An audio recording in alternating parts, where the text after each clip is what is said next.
এমনি এমনি নৌকা হয় না, তক্তা হয় না, এমনি এমনি গাছ কেটে দুই ভাগ হয় না। তাহলে আকাশটা কেমন করে এমনি এমনি হলো? এই জমিনটা কেমন করে এমনি এমনি হলো? দ্বীপ প্রহরের জলের সূর্যটা কেমন করে প্রতিদিন দিনক্ষণ টাইম ঠিক করে সকালে পূর্ব দিক থেকে উঠে পশ্চিম দিকে ডুবে যায়? কেমন করে আকাশ থেকে বৃষ্টি নামে এমনি এমনি? কেউ যদি এটা না করে এমনি এমনি কেমন করে পৃথিবী সৃষ্টি হয়? নাস্তিকের ঘুমন্ত বিবেক এবার জাগ্রত হয়েছে, এবার সে চোখ মেলে তাকিয়েছে। সেজন্য এই পৃথিবীতে এখন নতুন এসেছে, সে নতুন করে আবার পৃথিবী দেখতে লাগলো। তাই তো সুবহানাল্লাহ কইবেন না? তাই তো এমনি এমনি তো কিছু হতে পারে না। There should be someone who is controlling everything. একজনকে থাকাই লাগবে যিনি মহাবিশ্ব নিয়ন্ত্রণ করছে। চিল্লায় বলেন, যিনি কে? নাস্তিক অবাক, তাই তো, আসলেই তো আমি একটা বোকা, আসলে আমি হাদারাম, আমি তো এইভাবে কখনো ভাবি নাই। ও ইমাম, আপনাকে শুকরিয়া, আপনার হাত দেন, আপনার হাতে চুমু খাই, আপনার হাতে হাত রেখে আমি শাহাদা বাক্য পাঠ করতে চাই, আপনি আমারে পড়িয়ে দেন লা ইলাহা ইল্লাল্লাহ মুহাম্মাদুর রাসূলুল্লাহ। কালিমা পড়ে মুসলমান হয়ে গেলেন। আল্লাহু আকবার। এজন্য নাস্তিকদের সাথে ওয়াজাদিলহুম বিল্লাতি হিয়া আহসান, হিকমতের সাথে কথা বলতে হবে। প্রজ্ঞার সাথে যদি আপনি একটা ভ্যালিড গ্রাউন্ড উপস্থাপন করতে পারেন, নাস্তিকরা আপনার সামনে দাঁড়াতে পারবে না। চিল্লায় বলেন ঠিক কিনা? এই নাস্তিকদের জন্য অনেক দিক নির্দেশনা, ডোজ, মেডিসিন আল্লাহ সূরার ভেতরে দিয়েছে। সূরাটার নাম সবাই বলতে হবে। সবাই বলেন, সবাই কইছেন? সূরার নাম সূরা মুলক। চিল্লায় বলেন কি নাম?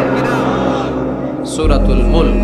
আল্লাহ শুরু করছেন, তাবারাকাল্লাযী বিয়াদিহিল মুলকু ওয়া হুয়া আলা কুল্লি শাইইন কাদির। সুবহান সেই সত্তা যার হাতে ক্ষমতা আর তিনি সব বিষয়ের উপরে ক্ষমতাবান। পড়েন সুবহানাল্লাহ। তাবারাকাল্লাযী, সুবহান সেই সত্তা, বিয়াদিহিল মুলকু, যার হাতে সব ক্ষমতা, ওয়া হুয়া, আর যিনি আলা কুল্লি শাইইন কাদির, সব বিষয়ে ক্ষমতাবান। তিনি কে? বিয়াদিহিল মুলকু, তার হাতে ক্ষমতা। চিল্লায় বলেন তো কার হাতে? নাকি আপনাদের হাতে? মাননীয় প্রধানমন্ত্রীর হাতে? আস্তে আস্তে যাও, তুমি তো পুরো মাইক নাড়ায় ফেলেছো। ক্ষমতা কার হাতে? নাকি প্রধানমন্ত্রীর হাতে? র্যাবের প্রধানের হাতে? পুলিশ প্রধান? ডোনাল্ড ট্রাম্পের হাতে? ভ্লাদিমির পুতিনের হাতে? নরেন্দ্র মোদীর হাতে? কার হাতে? জোরে বলায় বিশ্বাস হয়? কিন্তু আমরা কিন্তু প্রায়শই বলি সকল ক্ষমতার উৎস জনগণ। এভাবে রাষ্ট্রীয়ভাবে কিছু কুফরি আমাদেরকে শিক্ষা দেওয়া হয়। চিল্লা এখন ঠিক কিনা? এটা রাষ্ট্রীয় কুফরি। সকল ক্ষমতার উৎস জনগণ নয়, সকল ক্ষমতার উৎস একজন। চিল্লায় বলেন তিনি কে? আপনি নিজের একটু নিজের জিজ্ঞেস করেন তো যে আপনার ক্যাপাসিটি কতটুকু? আমার ক্যাপাসিটি আসলে কতটুকু? আমি আসলে কতদূর করতে পারি? কতদূর ক্ষমতা আমার আছে? একটু জিজ্ঞেস করে দেখেন। ডায়রিয়া যাদের হয়, 5 বার 7 বার 10 বার যদি টয়লেটে যাওয়া লাগে, ওর চেহারার দিকে আর তাকানো যায়? নিজেকে দিয়ে ভাবেন, যেদিন আপনার পেট মোচড় দিয়ে ডায়রিয়া হয়েছে, 7 বার 8 বার ইমোটিল ট্যাবলেট খাওয়ার পরে, স্যালাইন খাওয়ার পরেও ভালো হচ্ছে না, 10 বার 12 বার যেতে যেতে চেহারাটা সাদা হয়ে যাচ্ছে, গায়ে কোনো শক্তি নাই, এরপরে 3-4 জন কাঁধে করে টয়লেটে ঢুকায়। আছে না নাই? 10 বার 12 বার টয়লেটে গেলে আর কোনো শক্তি নাই, আই মরে যাইও, আই আর হাইতার নারে মাফ করি দে, এরকম হয় না? তখন ভয় লাগে, মনে হয় যে আমি আসলেই মরে যাবো, সবার কাছে বিদায় নেয়, আমারে মাফ করে দাও, আমি হয়তো বাঁচবো না। কত লিমিটেড পাওয়ার আমাদের, কত দুর্বল। 5 বার টয়লেটে গেলে চেহারার দিকে তাকানো যায় না, চেহারা ভেস্কি মেরে থাকে। সে নাকি ক্ষমতার মালিক। আল্লাহ বলেন ওয়া খুলিকাল ইনসানু দাঈফা, তোদেরকে আমি দুর্বল করে বানিয়েছি। শুধু আমরাই দুর্বল না, আমি দুর্বল, আমার বাপ দুর্বল, আমার দাদা দুর্বল, আমার 14 গোষ্ঠী দুর্বল। আমরা দুর্বলের ঘরের দুর্বল। সবল হচ্ছে একজন, তিনি কে? এজন্য সকল ক্ষমতার উৎস কোন দৃষ্টিতে, কোন যুক্তিতেই টিকে না যে সকল ক্ষমতার উৎস নাকি মানুষ। এই কথাটা যুক্তির আলোকে টিকে? সকল ক্ষমতার উৎস কে? কি ক্ষমতা আছে আমাদের? কোনো ক্ষমতাই নাই। আজকে কেউ যদি পেছন থেকে চিৎকার দিয়ে বলে হুজুর প্যান্ডেলে সাপ, মজা করে বলছি, এর দিয়ে অনেকে খুঁজতেছে কই সাপ, কই সাপ। দেখছেন ক্ষমতার মালিক নাকি আমরা।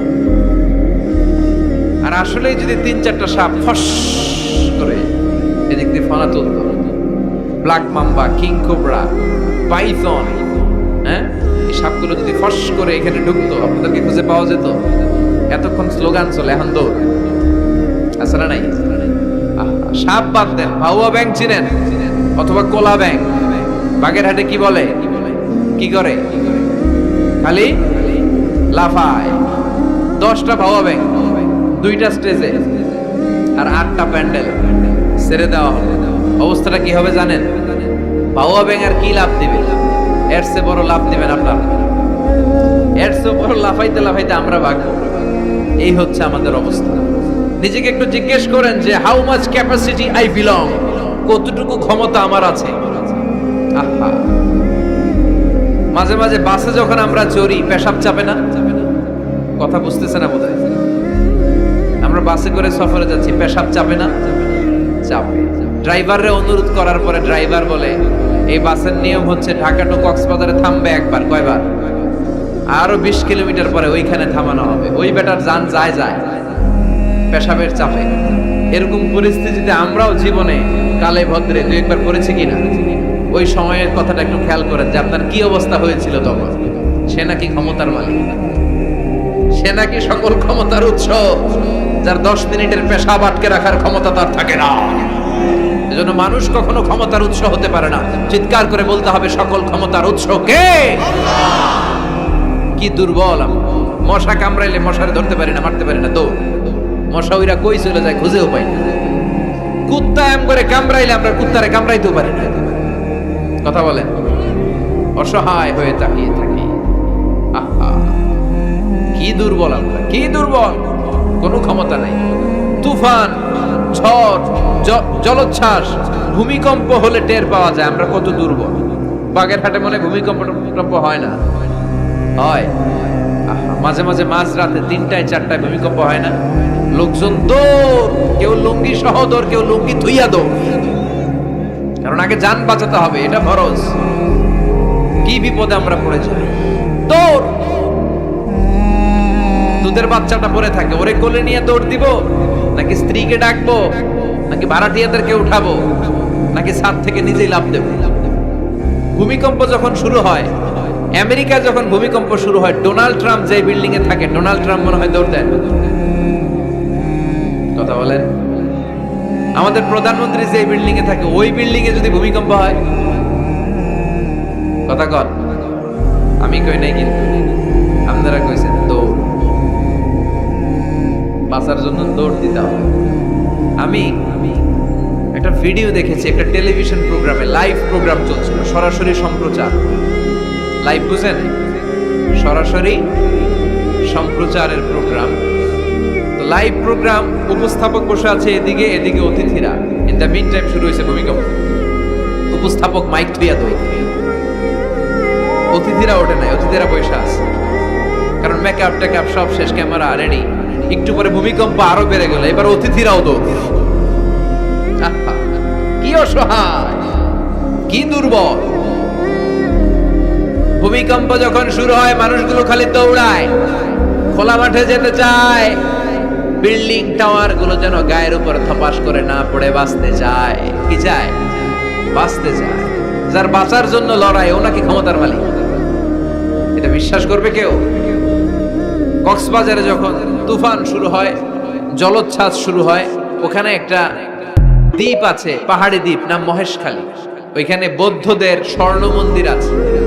সেখানে যখন তুফান 30 ফিট 40 ফুটের জলোচ্ছ্বাস হয়, ওই বৌদ্ধ মন্দিরের বৌদ্ধগুলো নিচে নেমে জিকির করা শুরু করে দেয় আল্লাহ। কার জিকির করে? কারণ ওরা খুব ভালো করেই জানে যে গৌতম বুদ্ধ আমাদের বাঁচাতে পারে না, বাঁচাতে পারে একজন। চিল্লায় বলেন, যিনি কে? এই জন্য বিপদে পড়লে টের পাওয়া যায় যে আমরা কত দুর্বল। আমি গত পরশু ঢাকা থেকে এসেছি, আমার প্রোগ্রাম ছিল সাতক্ষীরায়। ঢাকা থেকে যশোর নভো এয়ারে করে এসেছি। তো সেখানে যারা বিমানবালারা থাকে, তারা কেমন যেন প্যান্ট ট্যান্ট স্যুট টুট পরে আসে, নিজেদেরকে সাজিয়ে গুছিয়ে। এই বিমানবালাগুলো লিপস্টিক মেখে নিজেকে মেকআপ করে প্রদর্শন করে, কারণ তাদের সৌন্দর্যটাই হচ্ছে এখানে আসল জিনিস। সৌন্দর্য না থাকলে এদেরকে এয়ার হোস্টেস বানায় না। আমরা সিটে বসলাম, ইনস্ট্রাকশন দিল বিমানটা এখন টেক অফ করবে। ইন দ্য মিন টাইম এই মেয়েটা মাইক্রোফোন হাতে নিয়ে বলতে আরম্ভ করলো, ভদ্র মহিলা এবং ভদ্র মহোদয়গণ, আপনারা আপনাদের সিট বেল্টগুলো বেঁধে নিন। এখনই আমাদের উড়োজাহাজটি শাহজালাল আন্তর্জাতিক বিমানবন্দর থেকে 14,000 ফিট উপর দিয়ে যশোর বিমানবন্দরে উদ্দেশ্যে ছুটবে। আল্লাহু আকবার, আল্লাহু আকবার, আল্লাহু আকবার। তো আমি ঘাড় ঘুরে তাকাইলাম, কিরে আল্লাহু আকবার পরে কেন?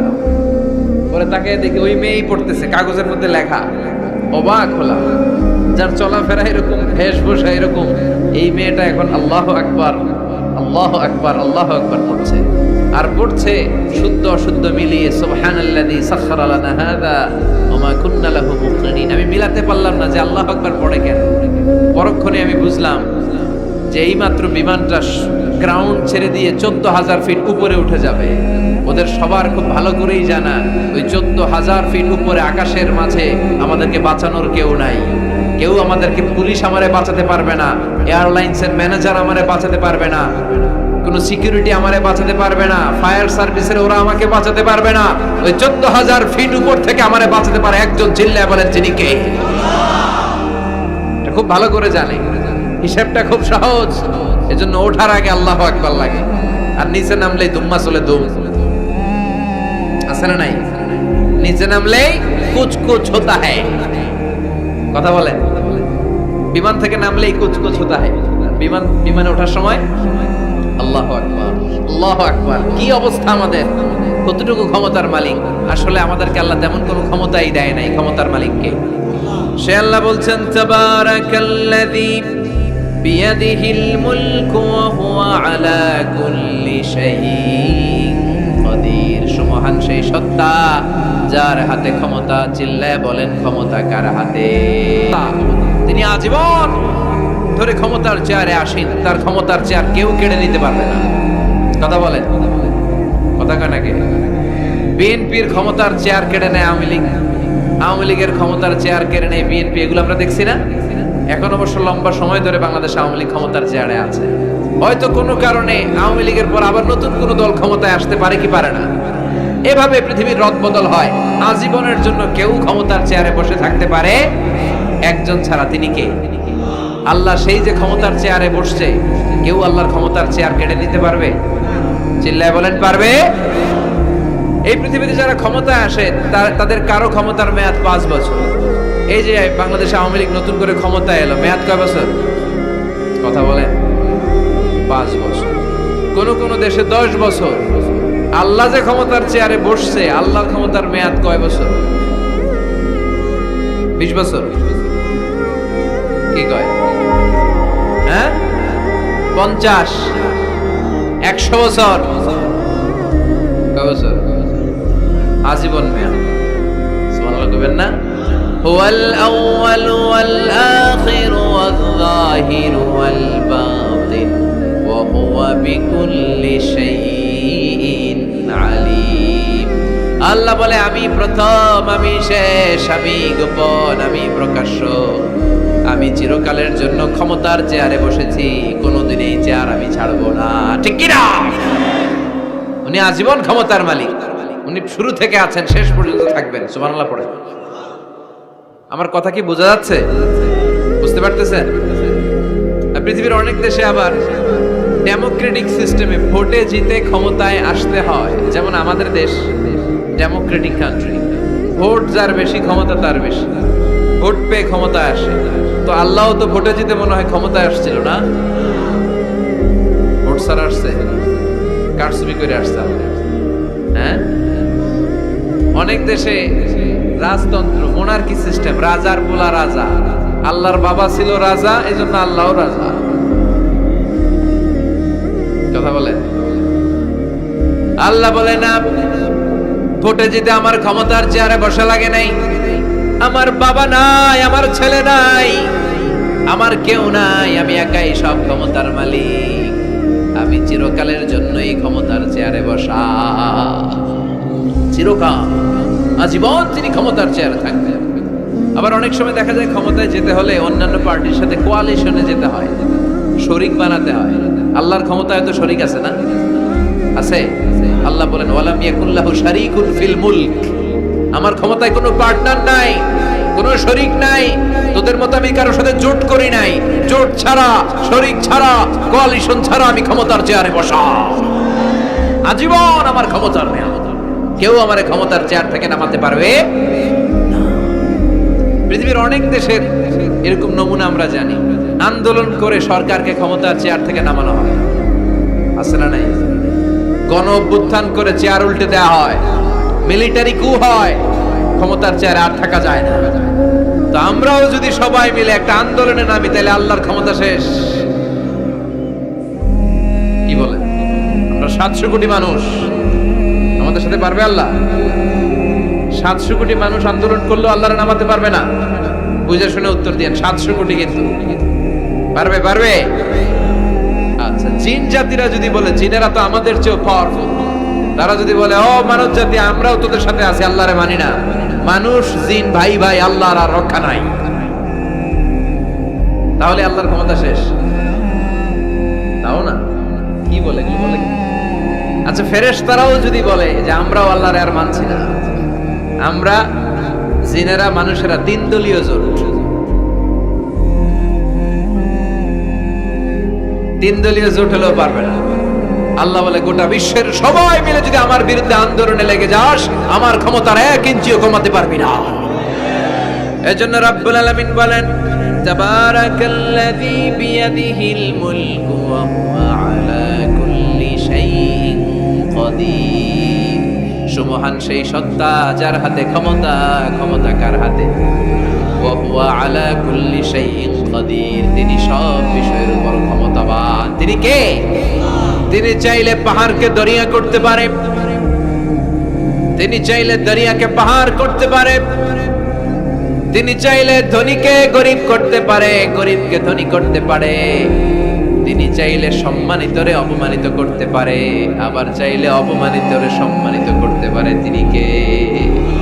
ফাআলুল লিমা ইউরিদ, তিনি যা ইচ্ছা তাই করতে পারেন। তার কাছ থেকে জবাবদিহিতা করার কেউ নাই, তিনি সবার কাছে জবাবদিহি চায়। চিল্লায় কোন ঠিক কিনা? সে আল্লাহ বললেন সুমহান সত্তা যার হাতে ক্ষমতা, তিনি সব বিষয়ের উপর ক্ষমতাবান। এজন্য আমাদের মনে রাখতে হবে আমাদের কোনো ক্ষমতা নাই, ক্ষমতার মালিক কে। আর কোনদিন বাগেরহাটের ভাইয়েরা জনগণ সকল ক্ষমতার উৎস, এই কথা বলবেন? মনে থাকবে? তাহলে আওয়াজ করে বলেন তো, সকল ক্ষমতার উৎস কে? সব কিছু করতে পারে কে? সব ক্ষমতার মালিক আল্লাহ। অনেক কথা আল্লাহ 30 আয়াতে বললেন। কয়টা বলবো? কিছু দূর যে আল্লাহ বলা শুরু করলেন ওয়ালাকাদ যায়্যানাস সামাআদ দুনিয়া বিমাসাবিহা ওয়া জাআলনাহা রুজুমান লিশ-শায়াতিন। সুবহানাল্লাহ পড়েন। আল্লাহ বললেন আমি নিকটবর্তী আকাশটারে তারা দিয়ে, আলো দিয়ে, মোমবাতি দিয়ে আলোকিত করেছি। I have beautified the closer sky with light and candles. আমি তারা দিয়ে নিচের আকাশটাকে সুশোভিত করেছি। তারা দিয়ে আমাদের আকাশটারে, মহাশূন্যটারে সুশোভিত করেছে কে? তারা চেনেন? চেনেন না? খালি আকাশের দিকে রাতে তাকালে কি দেখা যায়? তারা। রাতের বেলা তারার বেলা। এখন তো লাইটিং ফাইটিং এর যুগ, তারা চেনা যায় না। আগের লোকেরা তারা না দেখে কিছু করতে পারতো না। আগের মুরব্বীরা তারা দেখলেই বুঝতো কয়টা বাজে, ঘড়ি লাগতো না। আগের নাবিকেরা তারা দেখে তারা রাত কয়টা বাজে নির্ধারণ করে ফেলতো। সুবহানাল্লাহ পড়েন। কত ধরনের তারা আছে। শুক তারা নাম শুনছেন? ধ্রুব তারা শুনেছেন? সপ্তর্ষি মণ্ডল একটা আছে, অনেকে তারা চেনে না। কোটি কোটি কোটি কোটি 7টা তারা একসাথে দেখবেন, এটার বলে সপ্তর্ষি মণ্ডল। আল্লাহ বলে এই তারা দিয়ে আমি আকাশটারে সুশোভিত করেছি। এই তারাগুলো কিন্তু প্রথম আকাশে না, এই তারাগুলো প্রথম আকাশের মহাশূন্যে অবস্থিত। আমরা খালি চোখে যা দেখি এটা আকাশ নয়, এটা মহাশূন্য। এটা কি? বাগেরহাটের ভাইরা উত্তর করেন, এটা কি? এই মহাশূন্যের অনেক অনেক অনেক অনেক অনেক উপরে আকাশ। ওই আকাশ যে কত উপরে এটা নাসার বিজ্ঞানীরাও জানে না। শুরুতে আমরা দেখতে পাই প্রথম আকাশের মহাশূন্য, এর অনেক উপরে প্রথম আকাশ, তারপরে শুরু হয় দ্বিতীয় আকাশের মহাশূন্য, তার অনেক উপরে দ্বিতীয় আকাশ, তারপরে তৃতীয় আকাশের মহাশূন্য, তারপরে তৃতীয় আকাশ, এভাবে একটার চেয়ে আরেকটা বড়, একটার চেয়ে আরেকটা বড়। দ্বিতীয় আকাশের তুলনায় প্রথম আকাশটা কত ছোট শুনতে চান? আপনার হাতের আংটিটা যদি আপনি সাহারা মরুভূমিতে ছুঁড়ে ফেলে দেন, পৃথিবীর সবচেয়ে বড় মরুভূমির নাম কি জানেন? সাহারা মরুভূমি। এই সাহারা মরুভূমিতে আপনার হাতের আংটি ছুঁড়ে ফেলে দিলে পুরো মরুভূমির তুলনায় আপনার হাতের আংটি যত ছোট, আল্লাহর দ্বিতীয় আকাশের তুলনায় আল্লাহর প্রথম আকাশটা ঠিক তত ছোট, একটার চেয়ে একটা বড়। তারপর আমরা নিজের বড় বড় করে দাবি করি। এই যে আজকের প্যান্ডেলে এত মানুষের সমারোহ হয়েছে, তাকালে মনে হয় না যে কত বিশাল জায়গা? কথা বলেন, বিশাল মনে হয় না? পিল জঙ্গ এইটার যদি এত বড় মনে হয়, তাহলে পিল জঙ্গটা কত বড়? হ্যাঁ, আরো এইটার চেয়ে নিশ্চয়ই বাগেরহাট বড়। কথা কয় না? বাগেরহাটের চেয়ে নিশ্চয়ই পুরো বাংলাদেশটা বড়। বাগেরহাট হলো 64 জেলার এক জেলা। 64টা জেলা মিলে সুজলা সুফলা আমাদের এই বাংলাদেশ। বাংলাদেশ হচ্ছে পৃথিবীর সবচাইতে বড় দেশ। হ্যাঁ, এরা দেখি আমার সব কথার সাথে খালি দ্বিমত করে। বাংলাদেশ সবচেয়ে বড় দেশ না? কত ছোট জানেন? মানচিত্রে বাংলাদেশ লেখার জায়গাটাও আমরা পাই না। বাংলাদেশ এটা লিখতে গেলে BAN পরে ইন্ডিয়ার উপরে, GLA পরে বাংলাদেশের উপরে, আবার DESH পরে আবার ইন্ডিয়ার উপরে। আমাদের বাংলাদেশটা এত ছোট, বাংলাদেশ লেখার জায়গাটাও মানচিত্রে আমাদের জন্য নাই। এত ছোট দেশ, এত ছোট। ইন্ডিয়া প্রায় 20-25 গুণ বড় আমাদের চেয়ে। আমেরিকা, কানাডা শতগুণ বড়। রাশিয়া একটা দেশ আছে কয়েকশো গুণ বড়। এরকম 200টা বিশাল দেশ মিলে পৃথিবী, 200টা দেশ মিলে পৃথিবীর 30 ভাগ, বাকি 70 ভাগ শুধু পানি। বাকি 70 ভাগ কি? স্থল আর জল মিলে আমাদের পৃথিবী। তাহলে আজকের এই প্যান্ডেলের জায়গার তুলনায় পুরো পৃথিবীটা কত বড়? সুবহানাল্লাহ কইতে পারলেন না? তাহলে এই পৃথিবীটা আমাদের কাছে এখন পর্যন্ত যেটা আমরা আলোচনা করলাম বোঝা গেল অনেক বড়, এত বড় পৃথিবী। কিন্তু আমরা শুনতে পাই যে সূর্যটা আমরা দেখতে পাই দিনের বেলা, ওই সূর্যটা নাকি এই বিশাল পৃথিবীর চেয়ে 13 লক্ষ গুণ বড়। চিন্তা করতে পারেন? খালি তো মাথা নাড়াইতেছে। আসলে কি আমরা চিন্তা করতে পারি? 13 লক্ষটা পৃথিবী সূর্যের মধ্যে রেখে দেওয়ার জায়গা করে দিয়েছে কে? 9,30,00,000 মাইল দূরে সূর্য 8 মিনিট 18 সেকেন্ড সময় নিয়ে নেয় আলো পৌঁছাতে। এত বিশাল সূর্য। তার মানে কি সূর্যটাই সবচেয়ে বড়? এর চেয়ে অনেক বড় বড় তারা আছে। সূর্যের পরে পৃথিবীর সবচেয়ে কাছের তারার নাম প্রক্সিমা সেন্ট্রাই। গুগল করলে দেখবে যে কত তারা। এরপরে Alpha Centauri A, Alpha Centauri B, এভাবে তারা শুরু। এটা ক্যারিনা, ব্যাটেলজিউস। যেই সূর্য পৃথিবীর চেয়ে 13 লক্ষ গুণ বড়, ব্যাটেলজিউস নামে একটা তারা আছে, ওই তারা সূর্যের চেয়ে 33 কোটি গুণ বড়। তার মানে কি ব্যাটেলজিউসই সবচেয়ে বড় তারা? এটা ছোট্ট সাইজের তারা। এইটার চেয়েও কত হাজার কোটি গুণ বড় তারা যে মহাশূন্যে আছে, তার কোনো ইয়ত্তা আমাদের নাই। এরকম হাজার হাজার million trillion zillion pillion octillion তারা মিলে আমাদের এই গ্যালাক্সিটা গঠিত। আমাদের গ্যালাক্সির নাম মিল্কি ওয়ে। আমাদের গ্যালাক্সির নাম শুনছেন না? বিজ্ঞানে আমরা পড়ছি না? আমাদের গ্যালাক্সির নাম মিল্কি ওয়ে। আমাদের গ্যালাক্সির পরে আমাদের সবচেয়ে কাছের গ্যালাক্সির নাম অ্যান্ড্রোমেডা। কি নাম? আমাদের গ্যালাক্সি থেকে অ্যান্ড্রোমেডাতে পৌঁছতে 2.5 মিলিয়ন লাইট ইয়ার লেগে যাবে যদি লাইটের গতিতে আমরা ছুটি। 2.5 মিলিয়ন লাইট ইয়ার। 1 মিলিয়নে 10 লাখ, 2.5 মিলিয়নে 25 লক্ষ লাইট ইয়ার। এই পৃথিবীতে সবচেয়ে দ্রুতগামী যে জিনিসটার আবিষ্কার হয়েছে সেটার নাম আলো। সেটার নাম সবাই বলেন। আলো সবচেয়ে দ্রুত ছোটে। কত দ্রুত জানেন? 1 সেকেন্ডে 1,86,000 মাইল বেগে ছোটে। 1 ঘন্টায় না, 1 মিনিটে না, এক সেকেন্ডে ছোটে কত দূর? আরে 1 সেকেন্ড কইতে তো 2 সেকেন্ড লাগে। 1 সেকেন্ড এটা বলতে বলতে 2 সেকেন্ড লেগে যায়, কিন্তু 1 সেকেন্ডে নাকি সে 1,86,000 মাইল দূর চলে গেছে। এই আলোর গতি সম্পন্ন একটা রকেট যদি কেউ বানাতে পারে, যে রকেটটাও আলোর মতো সেকেন্ডে 1,86,000 মাইল বেগে ছুটবে, এরকম রকেট যদি বানানো যায়, তাহলে এই রকেট দিয়ে আমাদের গ্যালাক্সি থেকে আমাদের প্রতিবেশী গ্যালাক্সি অ্যান্ড্রোমেডাতে পৌঁছতে 25 লক্ষ বছর লেগে যাবে। সুবহানাল্লাহ বাড়িতে যায় বলবেন সবাই, চিৎকার করে পড়েন আল্লাহু আকবার। সে আল্লাহ বললেন লাকাদ যায়্যানাস সামাআদ দুনিয়া বিমাসাবিহা ওয়া জাআলনাহা রুজুমান লিশ-শায়াতিন। আমি তোমাদের জন্য দুনিয়ার আকাশটারে সুন্দর সুন্দর তারা দিয়ে সুশোভিত করেছি। এরকম বিশাল বিশাল তারা দেখতে তো মনে হয় ছোট্ট একটা ডটের মতো, না একটা ফোঁটার মতো মনে হয় না তারাগুলা? এত বিশাল বিশাল তারা মহাশূন্যে রেখেছে কে? চিল্লায় বলেন কে? এরপরে এই সূরার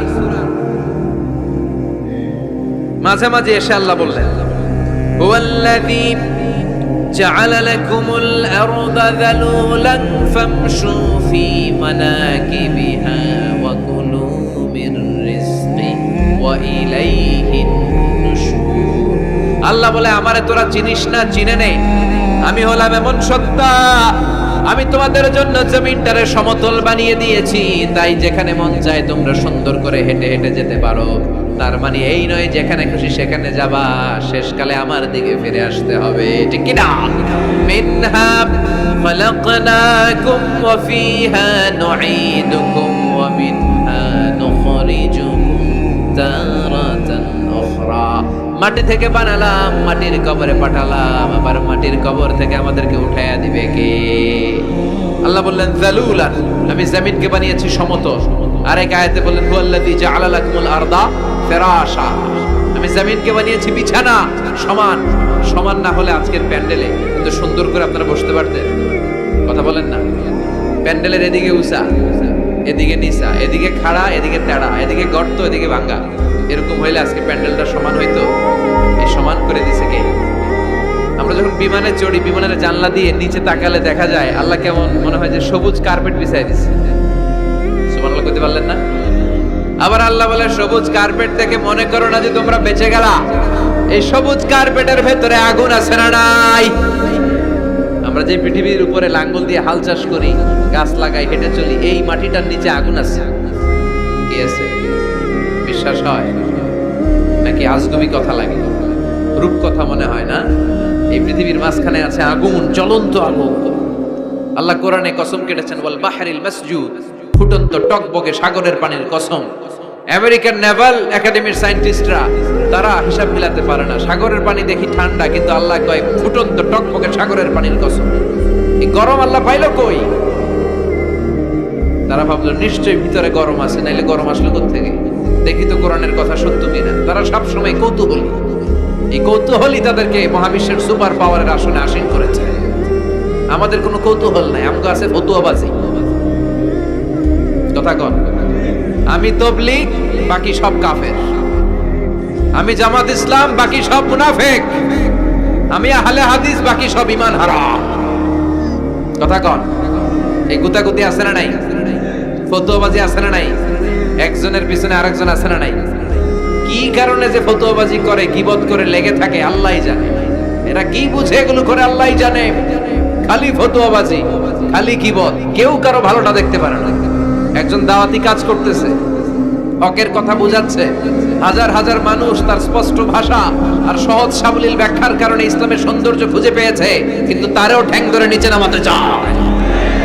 এটা বাংলাদেশ, এমন দেশটি কোথাও খুঁজে পাবে না গো তুমি। খালি ফতুয়াবাজি। একজন বলছিল বাংলাদেশের জাতীয় খেলা হাডুডু কেন? আরেকজন কয়ের কারণ বাংলাদেশে কেউ কারো ভালোটা সহ্য করতে পারে না। একটা উপরে উঠতে ছেলে সাইডটায় ধরে ঠ্যাং ধরে টেনে নামায়। হাডুডু খেলা দেখছেন? একটা সামনে গেলে সবাইকে কাবাডি কাবাডি কাবাডি কাবাডি করে ঠ্যাং ধরে, খালি বাগেরহাটে কাবাডি নাই মনে হয়, দেখছেন কিরকম খেলে? একজন সামনে গেলে সবাই ঠ্যাং ধরে নিচে নামে। এটা এই দেশের জাতীয় খেলা। এদেশে কেউ ভালো পথে হাঁটতে চাইলে উপরে উঠতে চাইলে, কল্যাণের পথে আগাতে চাইলে তার বিরোধী শক্তিরা ওর ঠ্যাং ধরে নিচে নামাবে।